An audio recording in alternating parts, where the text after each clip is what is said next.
we're here at the Nice International Film Festival 2017. I'm joined by writer Nancy Haverington, who's come to the festival with her screenplay The Silent Seed. It's nominated in our unproduced scripts category. Congratulations and welcome to Nice. Thank you, Dan, very much. So obviously it's different in terms of the films. It's an idea which some filmmakers obviously look to create and develop. Yours is a script which is very personal to you, isn't it? So if you can tell the listeners, and obviously myself, although I'm aware of what it's about, the narrative and the story of The Silent Seed. I'd love to. Thank you, Dan. So I am a playwright and wanted to write my son's coming-of-age story. He was born deaf. He was born with a gift to communicate with nature and understand nature. And when I sat down to write his story as a play, the dialogue was getting in the way. When I write a play, I start with dialogue. I hear the voices and the characters, and something wasn't working. And it occurred to me, as I was trying to just get into the first few scenes, that what was wrong was this cannot be a dialogue-based storytelling. Can't be too busy. He's deaf, and so he sees the world visually very differently than we who can hear. So I overcame my long-time fear of screenwriting, learned how, and I took an online course and learned. I was going to say, so how did you do it? So it was I know you're going to say, so it's an online course. You were there like, I'm going to bite the bullet, I'm going to do it. That's right. So I learned the structure, and once I understood the structure of a screenplay, I was able to tell his story visually. And now I'm hooked. Now I want to adapt all of my plays into screenplays. So for you began, how did like work and life and career and everything begin for you? Obviously, I know that you were working in theatre. How did that all begin? That began at Harvard.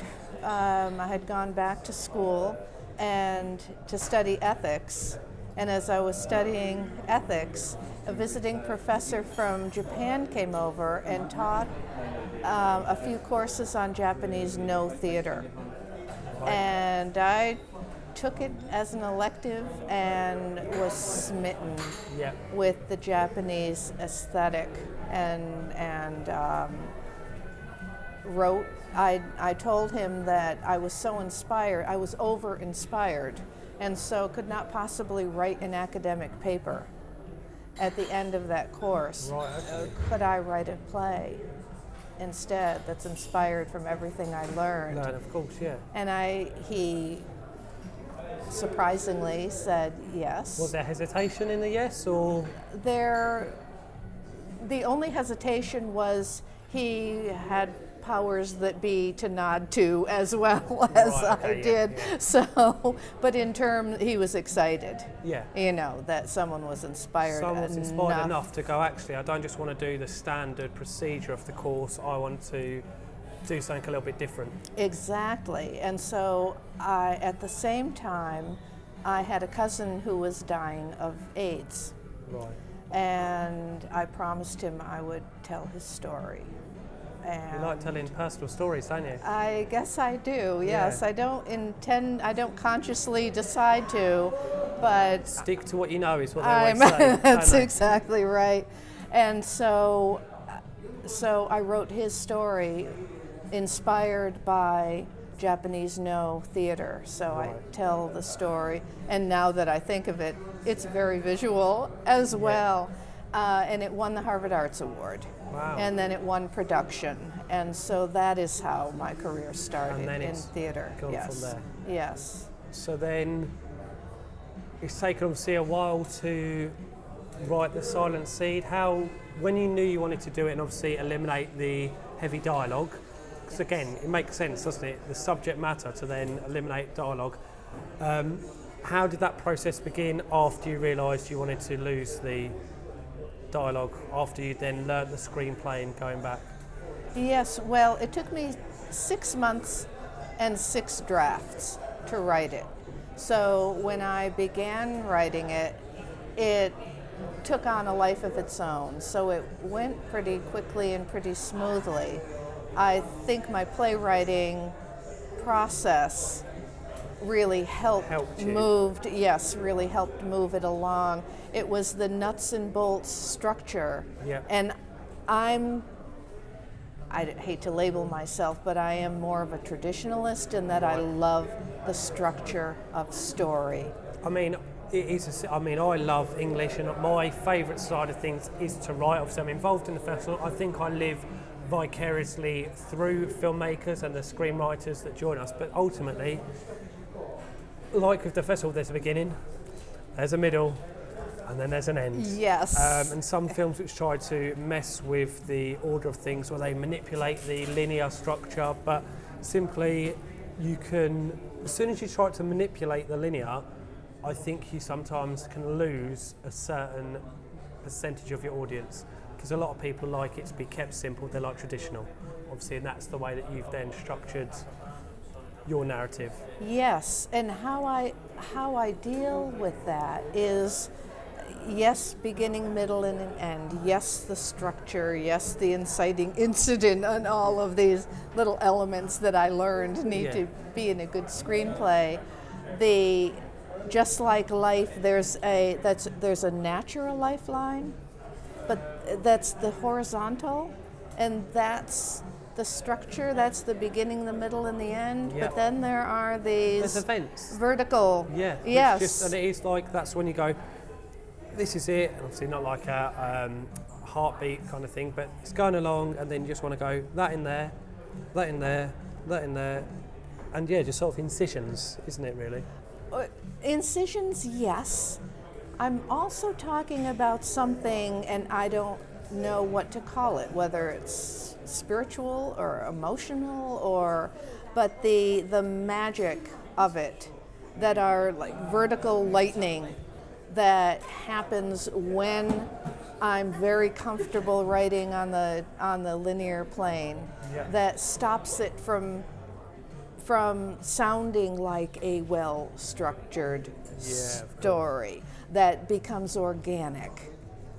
Which then, that's the thing, because sometimes they're the best stories, and they're sometimes the best events and best memories where it's kind of off the cuff, where you just leave it and let it just develop itself. If you overthink things, and that's why I guess a lot of writers, if they have suffer from writer's block, they'll then meet and go, actually, and it's not a case of taking a couple of hours away, it could be weeks, it could be months, or it could be years, where people go, I've got to a certain point, I can't force this too much because it's not going to go the way I want it to. They leave it, they might do 3 or 4 other projects, and then eventually one night they'll just be there and go, I've got it, if I do that, and then...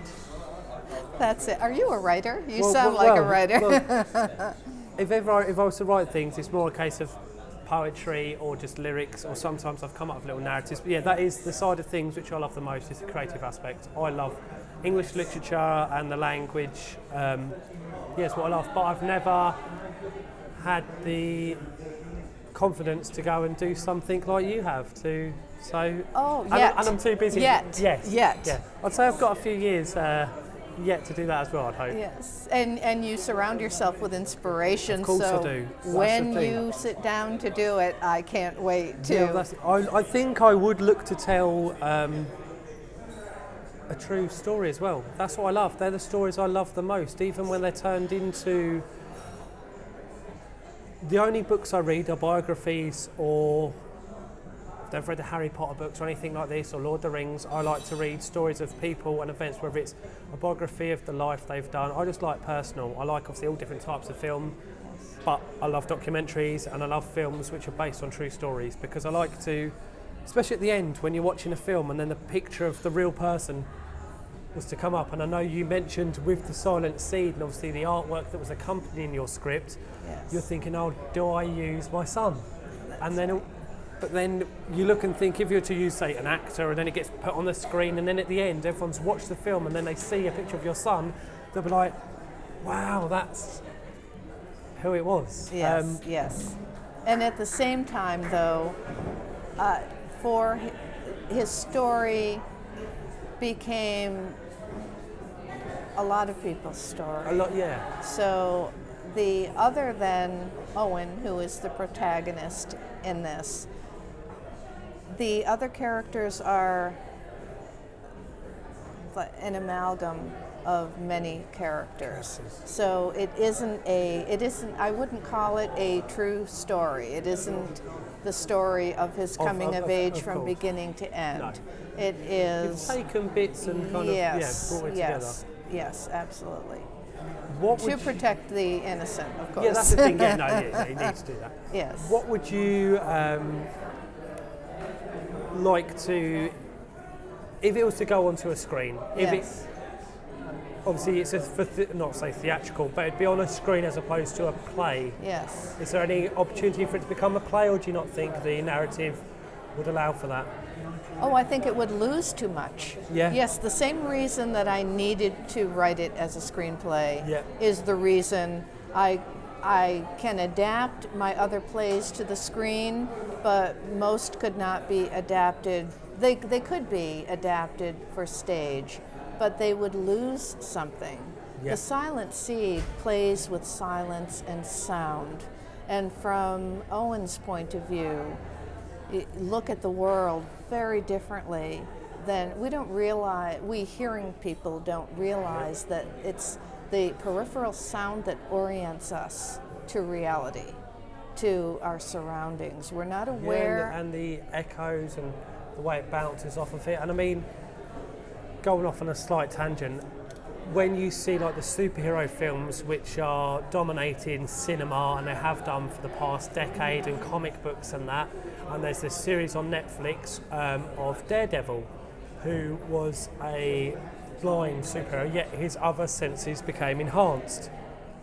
That is a fact, isn't it? Yes. Like obviously with Owen, to be deaf therefore means other senses are enhanced, and it's about how you show that or write about that so that the audience can understand. And obviously nature was a big part in the true story as well, yeah? Yes, it was. Well, you know, people who were born who they are, like from a toddler up, you just know they were going to be what they became. They just seemed to have a particular gift. Yeah. Owen, the protagonist, is a naturalist and was a naturalist from infancy on. And given the politics and the social and educational worlds around him, nature was where he found his place. His freedom and the opportunity to just be. Yes, yes. And because he was gifted, he didn't really fit in the deaf world. And he didn't really fit in the hearing world because he couldn't hear. Yeah, of course. Yeah. You know, even with an interpreter, he didn't really fit in the hearing world because he was different. He was an odd duck. He was eccentric and very stubborn and very, very connected with nature. Many, many kids go through a stage of catching frogs and, catching frogs, a bit of outdoor destruction. Too many people are stuck indoors, living their lives, say, on mobile phones, but nature's out there and obviously get to enjoy it, experience it, connect with it. And some finds some sort of belonging as well, don't they, when they get to help a frog or whatever it is. Those little things they do. I mean, I love the outdoors. I love nature. I love walking. I love seeing places. I'm deep thinking, and I appreciate it all. And as you say, didn't belong in the hearing world, and in the deaf world, just needed that little bit extra. Well, one of the problems was that what his mother, I'm not sure whether I should be talking about me. I should be talking about the character because she really is a combination of myself and other people I know Right. and who helped along the way. She didn't realize that there were worlds within worlds. She didn't realize that there was conflict in the deaf world and had choices to make between American Sign Language and capital D deaf culture, and the mainstream with signed English, a different kind of sign language. It's crazy, isn't it? You just It think... is so crazy. So obviously you've got Makaton, which is one of the sign language, or then you've got BSL in UK and England, and you just think, you thought you would expect that it was just going to be one, but then it gets complicated. And I know little bits of sign language because the job that don't mind my hands, that's not sign language, that's just jazz hands. No, that's actually traffic. Oh well, which you get stuck which in a is lot very of. fitting Yeah, here. Exactly. There's something which the vocation which my father did was helping teenagers with learning difficulties, and I'd go and help, and you'd see someone try and do the sign language, and they would love that you would make the effort. And then all of a sudden, as it went on, it'd be a case of, there's different sign languages. It then was already a difficult challenge. Yes. It's made harder. Yes. And yes. I don't get that. It's something, it should be a universal. Obviously, we understand language isn't, and I respect and appreciate that, and obviously always look to try. But in terms of a sign language, it should be everyone across the globe is taught the same, because it makes it easier, because you're already in a minority. Right. Right. To help people. And even American Sign Language is different from coast to coast. Is it really? Yes. Not only is it not universal. No. They've not just gone, right, this is United States, this is Europe, or African or Asian. So they've changed it from coast to coast. So Yes. you can potentially, in one area, be greeting someone, and if you try it the next place, you'll be insulting them. That's like, right. That's right. Doesn't go down too well. And then if you meet an Italian, it's over. Yeah. No, that's true. And so those decisions had to be made, and he's just diving into, at 5 years old, he was reading classic botany books. Right. And so his mind was developing beyond what the deaf school and the hearing schools wanted him to do. They were, it was too advanced for the years as such. Right, and so he really didn't fit anywhere. He found a mentor, or a mentor found him, who is one of these guys who never grew out of the frog stage. One of those teachers, yes. And he took him under his wing and he let him start teaching. So the way he got through school was teaching. He was allowed to set up aquaria and teach reptiles and amphibians. And if it wasn't for that teacher, I don't know what would have happened. He was so frustrated. And then he discovered the Children's School of Science in Woods Hole and went there every summer. But then he hit another collision, which to us is so hard to understand, the collision between science and nature. So here he thinks, we think we found paradise. Yeah. Everything is nature. Everything is ornithology, ichthyology, bugs, snakes, fish, and yet the scientific industry, the institution, has a very different approach to nature than a naturalist. Naturalist is wanting to look after it, science coming in and going, whoa, and then all of a sudden, to then comprehend and understand and accept that. Yes. Someone that's already emotionally vulnerable. Yes. It's like giving a bit of candy to a baby and then taking it away in some aspects, because they're going to look and go, I don't understand this. Yes. Well, not only do I not understand, or I understand it, but I totally disagree. I disagree with it. This is not, you don't destroy nature to study it. No. And that was, the bottom line of the conflict for him. Now, at the same time, his father in the film, this is a conglomerate character, is a professional musician and has just received word that they've been picked up. They're just about to make it, and they've been offered a deal. And so his identity crisis and his fear of success has this beautiful scapegoat. My son is deaf. It's almost like the opposite of Mr. Holland's opus. Yeah. You know, he has this beautiful scapegoat. My son's deaf. How could I possibly go and fulfill my music career? And so that the relationship just started crumbling until Owen feels very alone, except for this one mentor who, you know, takes guidance, takes him under the wing, understands. Yes. But he graduates because he's been able to teach his way through. But then what? Then the education problems, the profession problems. I guess friendship as well, which you're not saying, it's like that would be one of the big challenges, obviously, for someone always growing up and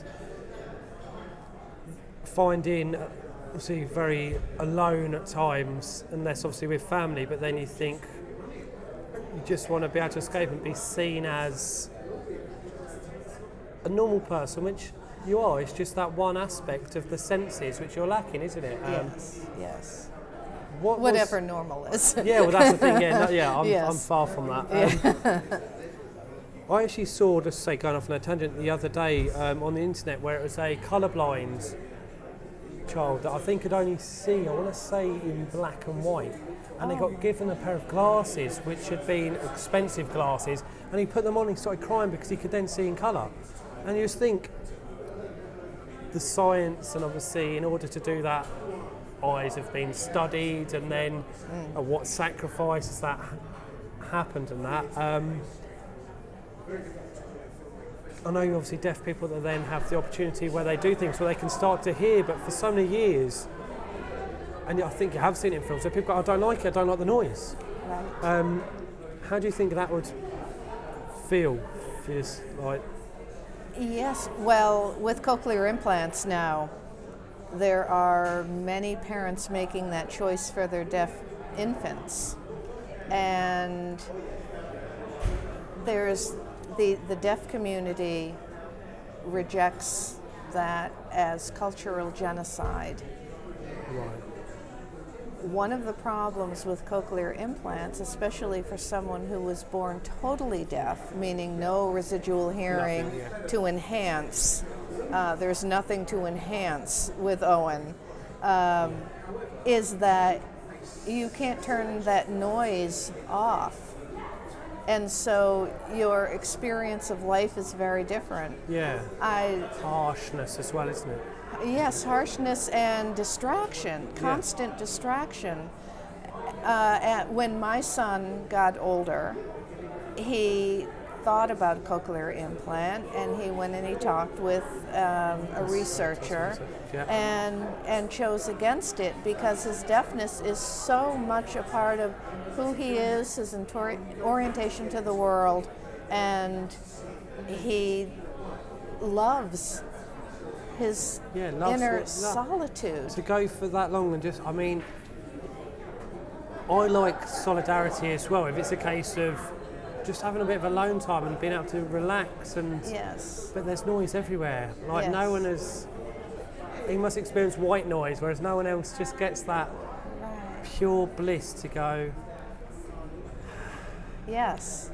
And his concentration, he believes, is much better than it would be if it had the distraction of sound. He also doesn't like the connotation that he's broken, that he needs fixing. No.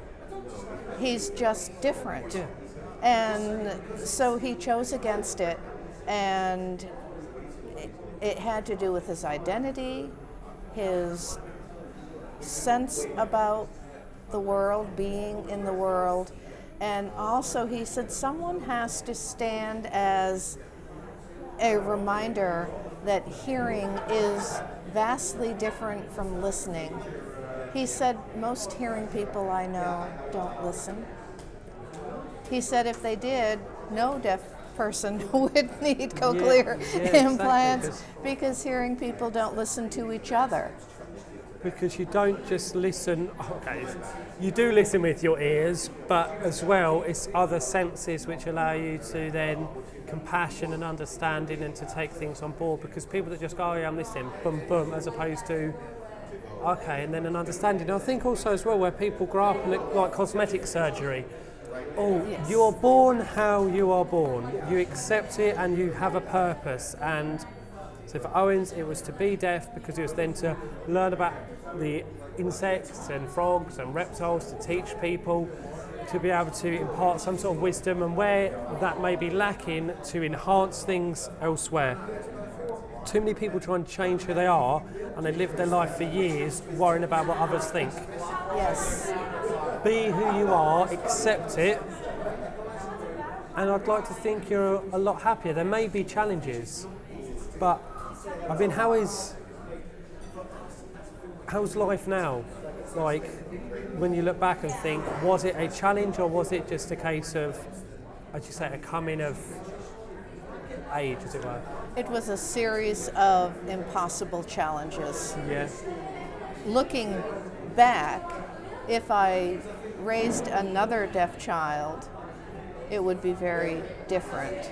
But you don't know what you don't know when you don't know it. Of course you don't. You know, So when you have a child for the first time, obviously I'm dreading it. That's right. And then having the sensibility, the other differences he would have if he were hearing would have been just as much of a challenge. Fortunately, I love nature, so it was easier for me to understand and not to think that it was an escape, a negative escape from humanity. And not just a plot device either. In some other narratives, it would just be plot device. This is relevant because it's factual, isn't it? That's right. Yes. Which is a good thing, because sometimes people just use it and go, yeah, well, we've done that. And that's what, I mean, I'm guessing you would love to see this develop and meet someone and then say, I love it, let's try this, can we change this? How much free rein would you give to someone if they said, I want to make this into a film, but I want to change this? Would you say yes because I want to see it done, or would you say no, it's only hitting the screen, you're only getting the cameras out, you're only casting for the role if it's done my way, like it is there? Well, I'm, among other playwrights I know, I'm a little of a rare breed. I love other minds too, right? Okay. Not just my own. And so one thing I love is handing my script to a director and producer and seeing what they would do see, because they're going to interpret it differently. There are certainly certain elements that I would want to be consulted on so that they're correct. Correct and factual, because you're on a, But in terms of interpretation, I love what I do. I love creating the story. That's the thing that I love. Writing. But then I love... You want someone to love what you do as well. I mean, there's people that are out there, and obviously the festivals that we've done, I've met people and I've asked sort of similar questions, and they've said, in truth, I'd write a project, I'd put it out there and someone can buy it off me, and I couldn't care less what they do with it, because I'll write the next one and I'll sell the next one and I'll write the next one and I'll sell the next one, and if they change the story, I don't care. I just want a payday because I can write until the cows come home. And you look and go, oh, okay, you've got passion while you're in the moment, but as soon as it's completed, if someone wants it, they can do it, and obviously things get changed. Whereas from my point of view, like yourself, I would want to do something. I love other people's opinions, but I'd still want some sort of role to play. I wouldn't just want to cut all ties, as it were. Yes. Well, at a certain point, I am okay with cutting ties. Not more letting go and letting the process continue to develop, but once it's right. Yeah. Once it's right, and then let go. So, yes. So we're on the same page there. Yeah. I think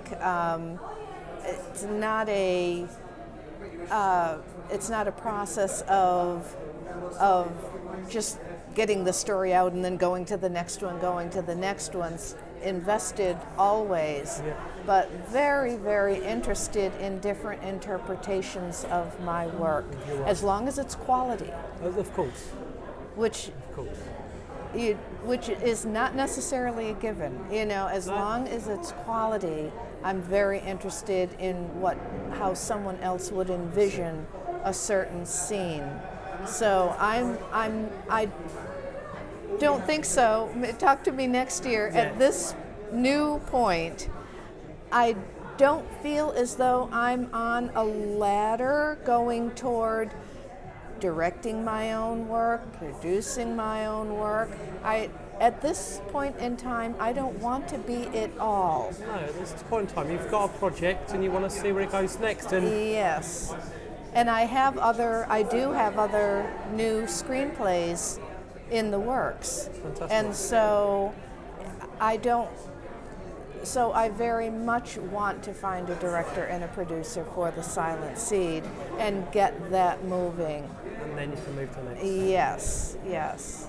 Thank you so much for taking the time, Joyce. I really hope that this moves forward. I'd love to see where it goes, and obviously, hopefully, with some recognition, finding the producer and the director might not be too far away. Thank you, Thank Dan, you so much. very Thank you much. so much.